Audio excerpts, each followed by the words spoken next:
Coach Tony Vitello on 3HL. Tony V. What's up, Coach? How are you? I'm good, although I'm a little nervous. Sounds like I'm about to be on the hot seat.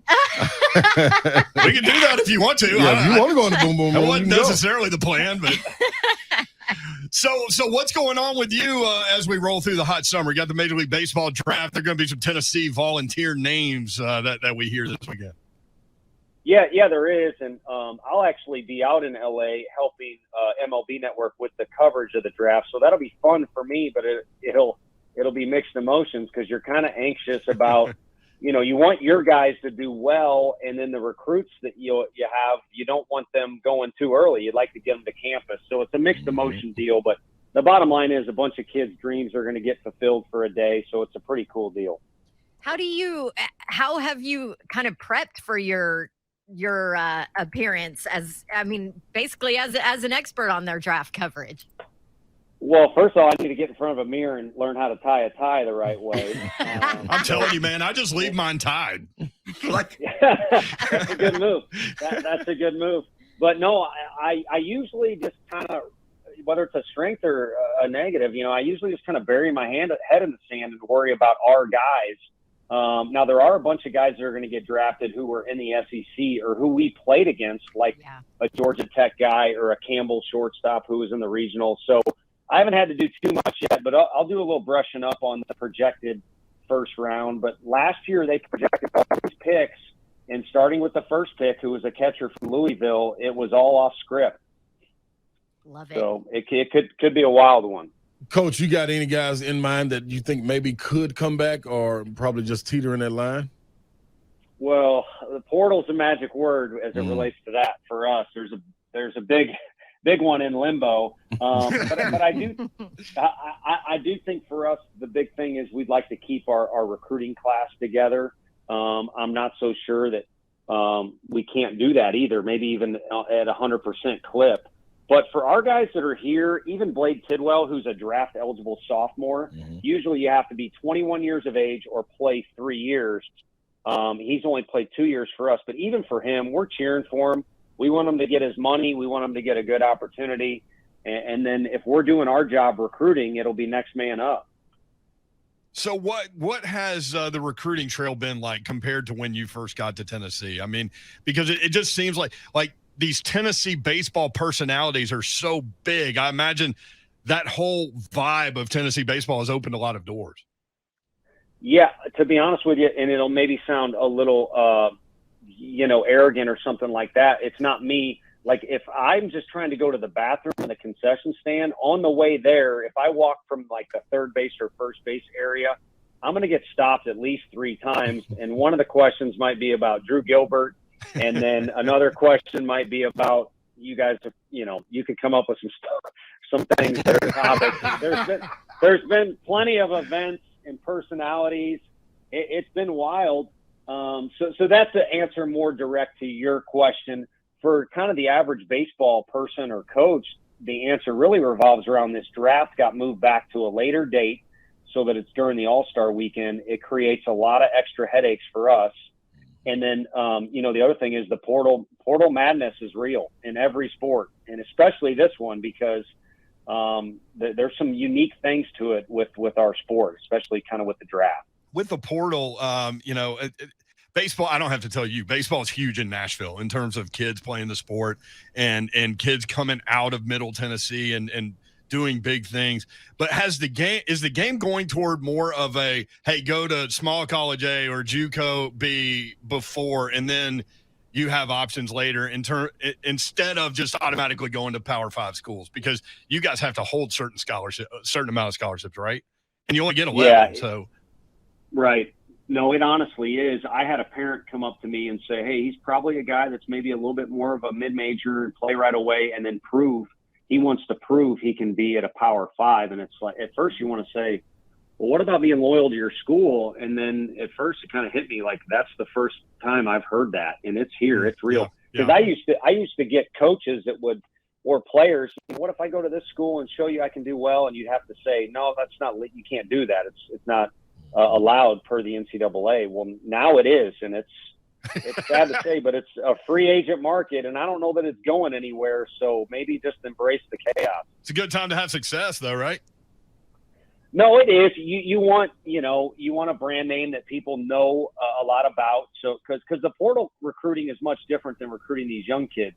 You typically build a relationship with these high school families, and these guys who leave their school in the summer and have to enroll 2.5 months later at the most.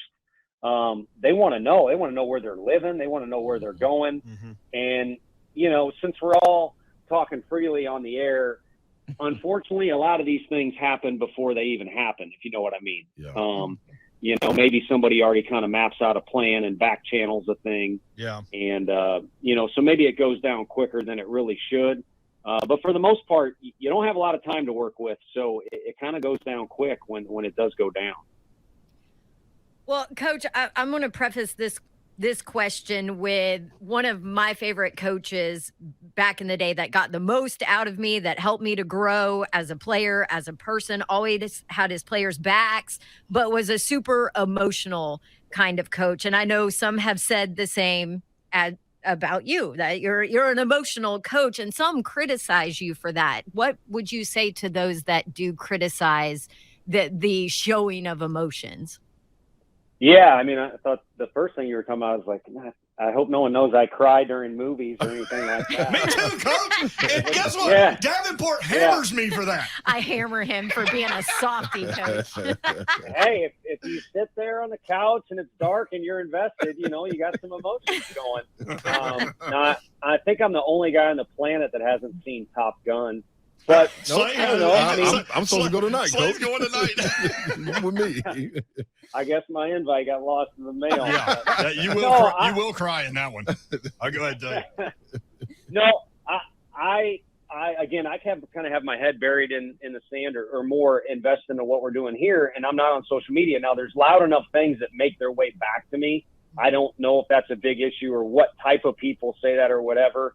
But for me, I would love to walk around town with a shirt on that says, like, I don't care, or something that would be cool or gangster like that, But I'm just like any other human. I'd like to be liked. But at the same time, when you play this game, you realize that at a young age, you don't have control over the rain. You don't have control over this. So if you don't, why waste a bunch of energy on it? And I think the one thing that we had going on this year is a bunch of guys that were only worried about us. Our family circle got very, very tight. And at the end of the year, you had a lot of fans, and it stinks. This is the first time I'm bringing it up on as it relates to media. At the end of the year, let's be honest, there's Vol fans that were upset or wanted to go further. There's people in our league that were trying to say, you're going to win. And we weren't worried about the next game at all. We were worried and upset that we didn't get to be around each other anymore. Mm-hmm. And I promise you the sentiments would be the same from our players. And I'm not trying to get all sappy on you. I'm just telling you, it got to be such a close group. We liked each other so much that the ultimate battle we lost was against time. We no longer got to kind of be around one another. And you can't have that unless everyone's more putting their energy into stuff that we can control and it's stuff that involves us, not anybody else. Wow. Tennessee baseball coach Tony Vitello with us on 3HL. So, Coach, to that point, what did you tell your team after that loss to Notre Dame? A lot of it was me just if I could have done anything better during the season, during that weekend, during that game. It was probably nonsensible, emotional talk, but I was just pleading with them. And then more importantly, I guess you're taking me back in time, so I'm trying to replay it all in my head. Something I brought up was just how they affected people. I have people come up to me crying and telling me how, like, their family has gotten closer because they rally around our team, or they used to like baseball and now they do. And then I could go more dramatic with different examples of how they changed people's lives because of how they were. And I told them it literally could be a 30 for 30 special. And I know you guys know most of our story, but if you knew all of it, it is a 30 for 30 special season. There ain't no doubt about it. And they created that. And it's something that'll never go away. And it'll be their legacy. And I think more than anything, when they go, come back to campus in 10 years, they'll realize, only had one trophy, well, maybe two. You won the whole league, but they kind of won a hidden trophy there that will be one of the most talked about teams of all time. That's exactly right. And from our perspective, having done this job for as many years as I have, Tennessee forced people to have an opinion about college baseball, right? Like, forced people to watch it. And so some people called your guys confident. Some people called your guys arrogant. What I would say is, and we said it repeatedly, Tennessee baseball had swagger. Did your team feed off you to gain that, or did you feed off them? I think, again, if you were to do the 30 for 30 special, I think what happened was that 5 years ago, there was a bunch of people that were sick and tired of getting their brains beat in around here. And we joined and kind of added some things to it. So it was a bunch of mixed ingredients that started before we even got here. And then you start piling in more ingredients, a kid like Drew Gilbert that's going to bet on himself. And instead of picking the best programs in the country, he's going to come to one that he thinks can be one of the best programs if he joins it. And then, again, sticking with my crazy thoughts in my head, I think this thing got to the point where the noise was so loud, some of the kids started to act differently based off what was out there. If you watch the Bad Boys special, hey, they had like three guys that were kind of thuggish a little bit, and Bill Lambier was a goon. But Joe Dumars and Isaiah, those two are the nicest guys in the world. But it's like, all right, if everyone's going to call us the Bad Boys, then we're going to be the Bad Boys. Embrace it, right? And and some of that was good. And then also some of it was bad, because the one thing that happened in the Georgia Tech game, again, this is the first time I've said it, it really bothered me, because most of what people say about these kids is false. They a moment on the field when you're wearing a costume and you get excited, who cares? If you talk about real life, Drew Gilbert's as good of a kid as you will find. I'll take that to my grave. But, the one thing that happened in the Georgia Tech game, you can't deny. It was just a dumb moment. And the kid, Jordan, can't even really explain it. But my explanation was, I think they hear about it so much every day. And it's not an excuse. I'm just saying reality is, if you hear you're this, you're this, you're this, you're this, then you kind of start acting like that. It's like me. If I tell a kid, you're not good enough, you're not good enough, you're not good enough, he's probably going to start pitching a lot worse than he's capable of, because I've beat him down. Coach, I think, man, with your young student athletes, man, is something that you put in them, and something they put in themselves. Like you said, they're tired of getting their head beat in. I was there for Kentucky and Tennessee basketball game. Came down on the floor. They were introducing me and Ramon Foster. And when I walked out there, I was just saying, man, I'm gonna wave to the crowd, you know what I mean? And, do my little arm pump and get on off the floor. And it's something else when you're investing in it, something else takes you over. Like you black out. Like you can literally black out. And I ended up looking back at the video. I threw my sweater up in the air. It helicoptered around. I think I went by you one time. It was great. I might have spit on you a little bit, Coach. But that's what happens, man. You got these guys invested. You got fans invested, man. And one thing I'm going to say, man, keep on pushing. You either hate it or you loved it. Ain't no in between. And I'm riding, baby. Let's do it. Let's do it. Well, we appreciate you having on board. It's going to be a fun ride. There'll be more stuff to write about next year. But, if you're going to do something, if you're going to make a song and put it out there on Spotify and I got to listen to it, well, you better put everything you got into it. And then I get to have my little opinion, and I may listen to it again or I may never. But you might as well put everything you got into it if you're really going to be invested and you're going to have no regrets at the end of the day. Well, I'm curious from a man, and I think a lot of people can relate maybe to this answer, but like from a managerial perspective, when you have a kid flip a burger going around the bases, like how do you deal with that as a leader, as a coach? Because I would imagine you don't want to dial things in too far, but you probably also want to address it. And knowing that he's not that type of kid, too. Well, so we would start with how you finished there, and that's the world we live in with Twitter, or you guys are just doing your job when you take something that was said in a media clip and you take it and you run with it, because it's your job. It's a discussion point, which makes sports a lot of fun. But what we have in this day and age with Twitter is you've got a snapshot moment. So I didn't even know about it, but when I do kind of come to and get all the information, it's like, okay, here is a 3-second emotional moment where the kid has no real explanation. Or I could look at 364 days, 23 hours, and all the other minutes leading up to that second to judge this kid. And I mean, he's an aw shucks. I tease him about being from Alabama, but he's a pretty smart kid. And he's an aw shucks, yes sir, no sort. And he's literally a kid I have to tell, go home. He's taken too many swings. And so we addressed it. And I could have maybe made myself look better by putting out there to the media what our deal was. But if I put all that stuff out there, I would cost kids money in the draft. There's been a lot of stuff go on in our locker room that even the media, as prevalent as it is in Tennessee and Knoxville, doesn't know about. And to be honest with you, I think we're real fair to you all. You should know a lot. But if it's a real locker room, like a Tom Brady locker room, or one that's going on there with the Titans, some of that stuff needs to stay in-house. Yeah. And that's how we do some things. And again, I think that's one more thing that led to our guys getting tighter.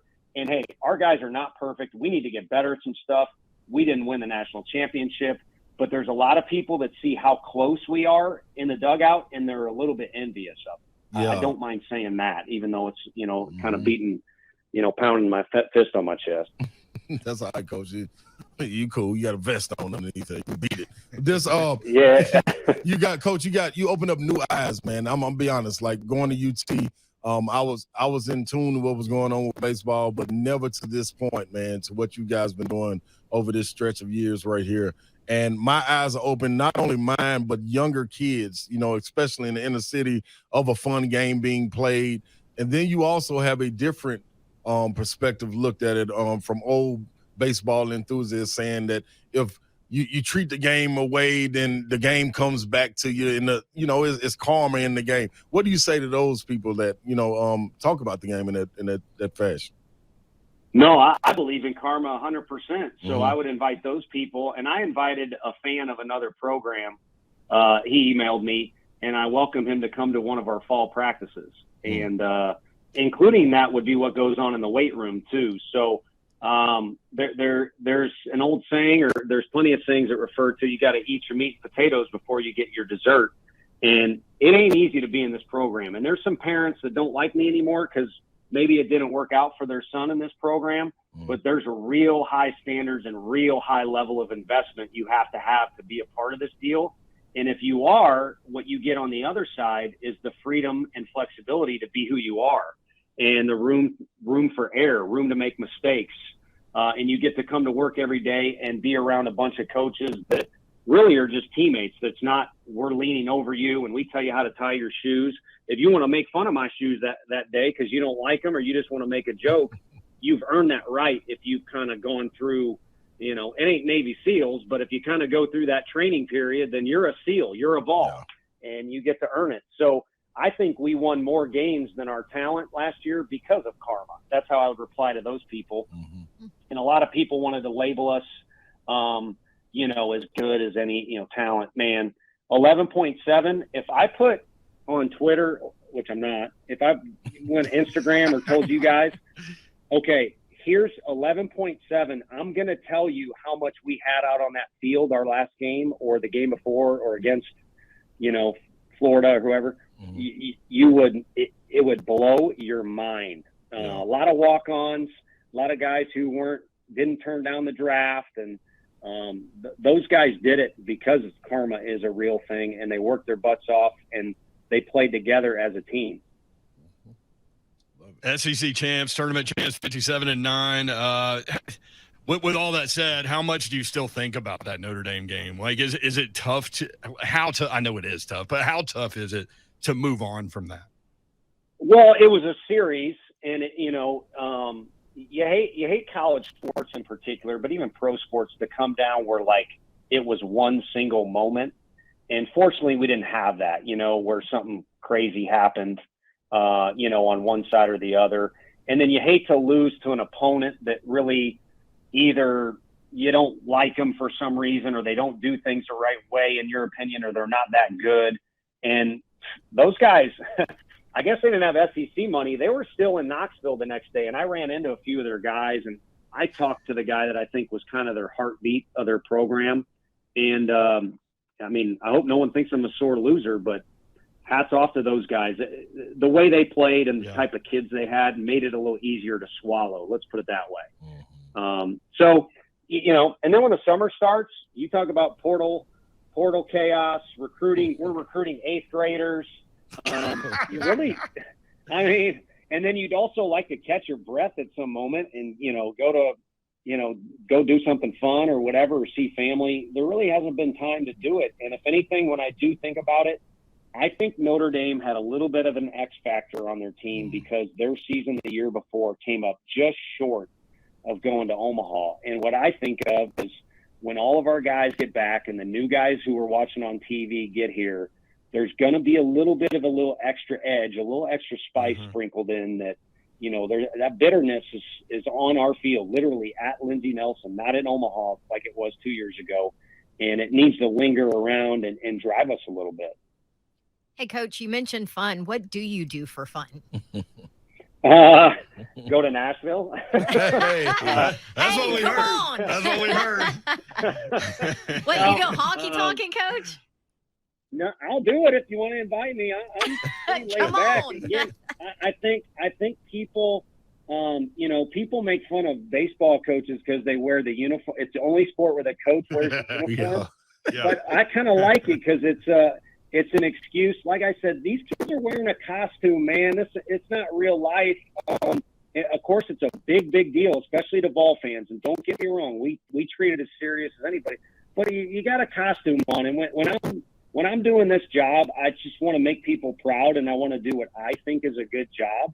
But when I'm not in costume, there's not too much serious to me other than making sure other people are having a good time, and I like to have a good time. And I did go to the UFC fights in Las Vegas.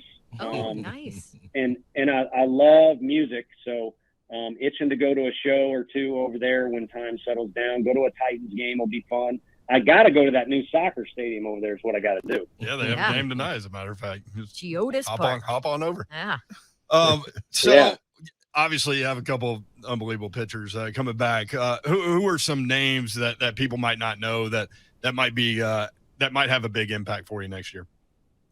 Well, again, the draft in the portal is so crazy because guys jump in the portal that are draft eligible, and one of them is from right in your backyard there, Zane Denton. Yeah. And what a crazy story if he ends up on our campus playing, because he's the guy who hit the ball off Dolander and bruised his arm, and that was the play that preceded a lot of chaos with the umpires and ejections and stuff. So what a funny story it'll make, but he's a guy who could be a massive difference maker for us. And then a real fun one is Maui Ahuna is a great name. He's already got a sushi roll named after him here in town. He's a Hawaiian. So go to Nama Sushi if y'all are in town. I'll give them a little plug. But so good. Maui's from Hawaii, and that'll add a cool little player. We had an Australian shortstop a couple years ago. So those are two guys that stick out on the offensive side. And then A.J. Russell's a kid from the area there, too, from Franklin. That's a young kid developing into a thin frame body. But he's going to be a guy who's going to be an arm people look at and be like, man, we have to deal with this guy for 2 more years after this one in the league. So just a few that stand out. Reese Chapman is a kid who's from Denver, and he, you know, kind of a Peyton Manning connection. He actually is related to some other people that I won't get into it now, but Reese Chapman is a kid. If we can sneak him through the draft, he was hitting balls off our scoreboard today because he's here for summer school. Good. Nice.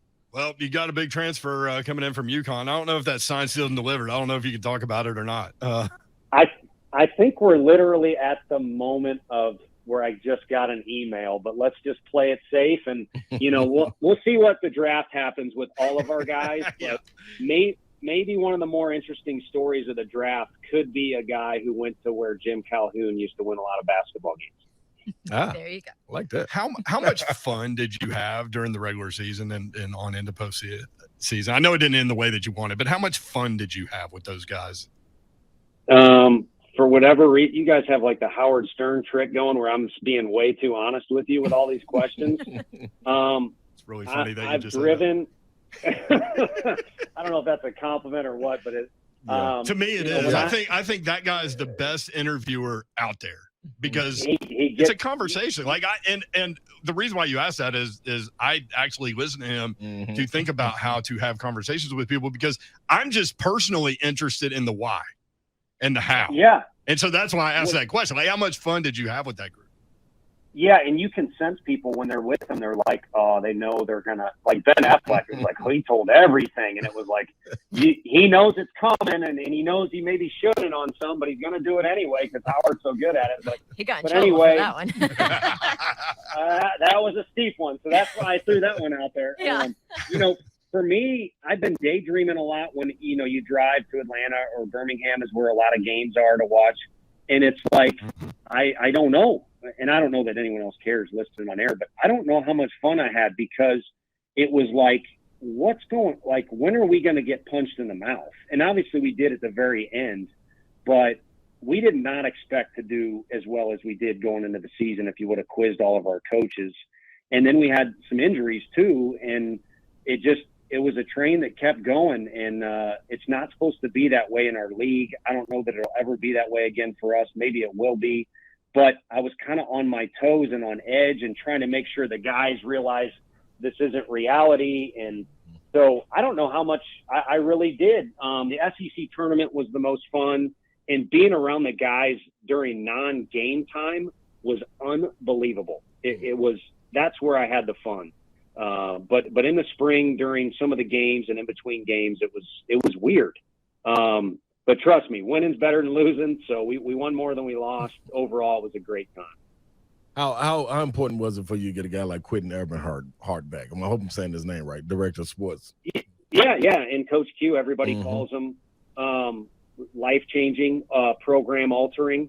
He was not in the dugout in the spring because he did take that job with the Cubs. It was a really hard conversation in the winter because me and him are buddies and we're coworkers. And I didn't want to, talk him out of doing something that maybe he wanted to do. They made it hard for him to say no. He's the head MLB guy, and he went and did it and realized his niche is what we need here. He's a culture builder. He's into personal relationships. He's into blue-collar work. And pro ball is not better or worse than us. It's just different. And it wasn't up his alley. And to have him back is key because what he did for us last summer and fall in the previous 4 years is build an environment around here that allows me to just coach and have fun. I don't have to tell guys, how to be disciplined or how to eat or, push them in the weight room or punish them. So it means everything to have him back work-wise. And then just as a person or human being, I've got one of my best friends back around me every day. And so maybe I won't act a fool as much next spring. There'll be less tension. Don't do that. You do you, man. Yeah. You be you. Or let me go back to fool, Coach. Cry at movies, yell at umpires, get ejected. I don't care, man. All right, I'm gonna take your recommendation. I'm gonna blame it on you next time somebody criticizes. Just tell them Slay, There you Coach. go. Slay. You just say Slay. Slay did it. That's It's what we cool, do. man. We No just trip. blame it on Slay. Hey, next time you're in the Gulch or Midtown or wherever you are rolling around Nashville, holler at us, man. Beer's on us. Okay, you got it. I'll gladly do it. It'll be soon. All right. See you, buddy. Thanks, Coach. See you guys. All right. There's Tony Vitello. Hunk, you got this break situation managed? Oh man, we are good to go. 30-minute interview with the Tennessee baseball coach. I mean, it's fine. It's fine. It's Who fine. says We're you fine. can't do- No, We're fine. I should have asked him. A lot of our listeners were asking if he is single. Oh, he is single. Oh, he's single. Listen He's to how he single. was talking. Can Oh, you he's not single. tell? He'll be here. What I've been told about Tony V is literally that he is married to baseball. Mm-hmm. Like that's his thing. So Sean I- McVay. Well, you can have. There's room for a little side thing, Yes, it is. like wife. Oh, okay. wait, so the wife is the side piece or Yeah. baseball's the Yeah. side piece? No, the wife's the side piece. she's the basically. side That's all gotta be the real Yeah. thing.